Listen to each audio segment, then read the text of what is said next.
Non, il y a pas, les peuples collaborent, les peuples discutent, les peuples font tout. Même au plan politique. Même au plan, oui.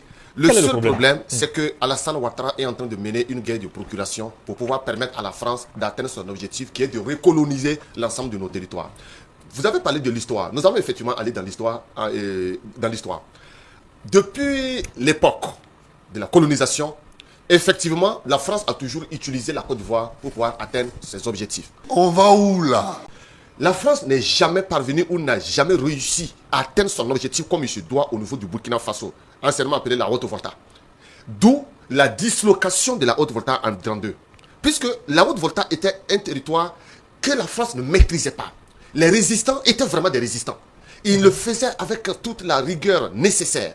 Et donc, à un moment donné, certains spécialistes français avaient dit que si on laisse ce territoire ainsi, Il fallait donc diviser. Oui, effectivement. Donner une partie à la Côte d'Ivoire, au Mali et au Niger, en son temps. Effectivement. D'où la dislocation. Parce qu'ils avaient senti que la Haute-Volta pourrait devenir un problème. C'est-à-dire une épine au niveau du pied à un moment donné de leur histoire s'ils n'agissent pas pendant qu'il était temps. Donc, ils ont profité de notre faiblesse en 1932 et ils nous ont divisés. Mais c'était mal connaître l'idéal burkinabé. Et ces Voltaïrs se sont regroupés. Ils ont combattu de 1932 jusqu'en 1947.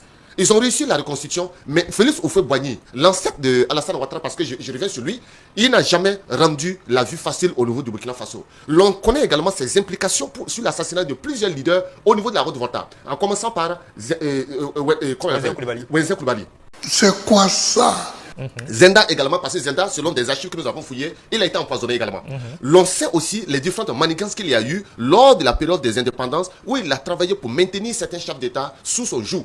Et c'est lui qui devait les utiliser pour pouvoir défendre ses intérêts auprès du colon.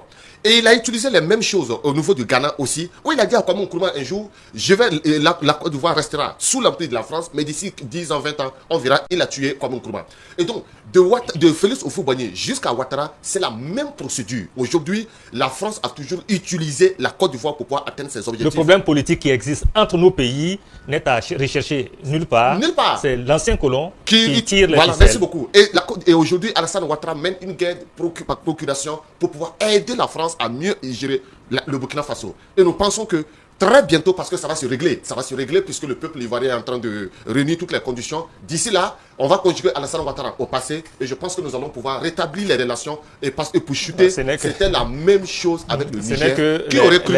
Ce n'est que les résultats des urnes qui nous disent ça. C'était la même chose avec le Niger. Mais le peuple a fini par le balayer et remettre Tiani qui aujourd'hui travaille pour le bien-être de nos peuples.